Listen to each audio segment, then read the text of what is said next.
So this is River Tano, and this is the river that serves the community around here.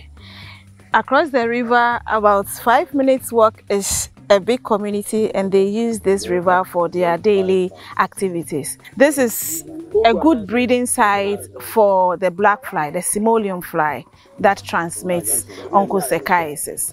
So if we go to the end, it is very fast flowing. There are rocks, and from there they fly to the communities and bite the people there, transfer Onchocerca volvulus that grows to become the adult worm and form nodules, and that stays under the skin.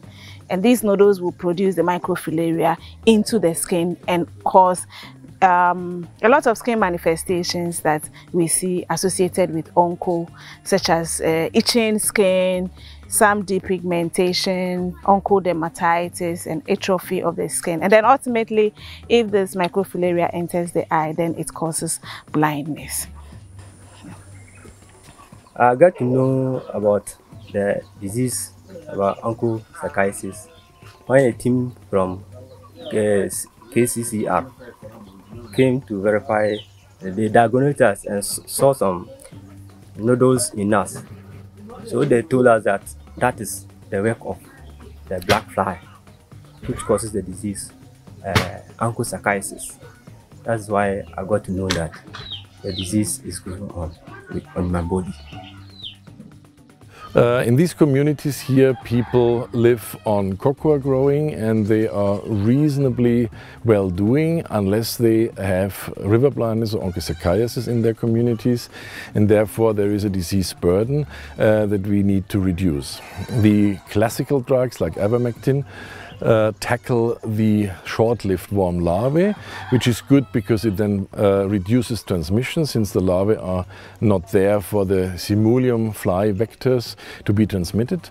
But the patients are not cured. If you want to cure a patient, you have to tackle the long-lived adult worms, who live for about 12 to 15 years, and only the new drugs, the new regimens, particularly those that attack the Wolbachia endosymbionts, the bacteria, are known to fulfill this challenge.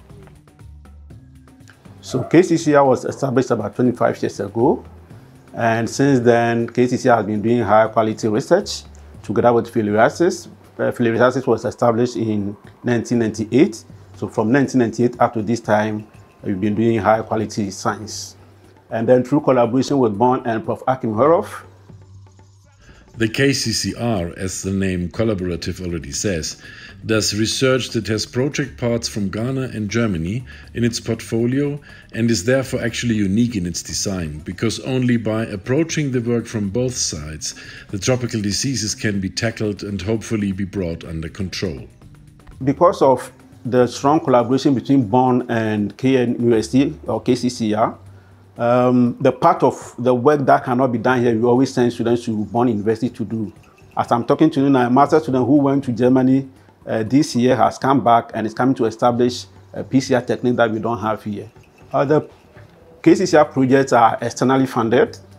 Most of our funds come from Germany, basically started with VW Foundation, and then we have funds from DFG, BMBF, Gates Foundation, EDCTP, and the European Union. Basically, what we do is clinical trial and some clinical research. So we are trying to find a cure, a drug that can kill the adult worms. So we recruit patients, we treat them, and then after some time, we take out the nodules to find out whether the adult worms are alive or dead. So this is a master student actually looking to the microscope. He is working on two diseases, onchocerciasis and lymphatic filariasis. At the moment, we brought sample from the field from lymphatic filariasis area. And then when we bring it here, the students actually look through the slides and see if they can see any co-infection with onco or LF alone.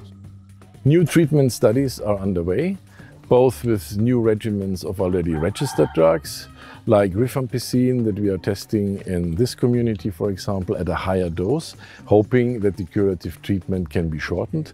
And there are also already new drugs in what we call phase 2 studies, so it's a proof of concept, and the best ones will then be promoted for new registration. What will be the effect of the new drugs? Many people say you come rather late towards the end of onchocerciasis, but we don't think so. We think that every country that signed the Sustainable Development Goals of the UN, like Ghana did, has to fulfill SDG number 3.8, universal health coverage. What does universal health coverage mean? It means if a curative treatment is available, governments have to make sure that even the poor people that cannot afford a medical treatment have access to those new treatments. And they will demand for it because they gradually will understand what SDG means and what signing the charter has meant for countries like Ghana or others where river blindness is endemic. I'm very happy for them acting on what is happening to us. If the program continuously can help to eradicate blindness, skin diseases and other effects that caused by this black fly. And I'm hoping that as they are going on, they should try and let you continue here and help our young ones see. Thank you very much.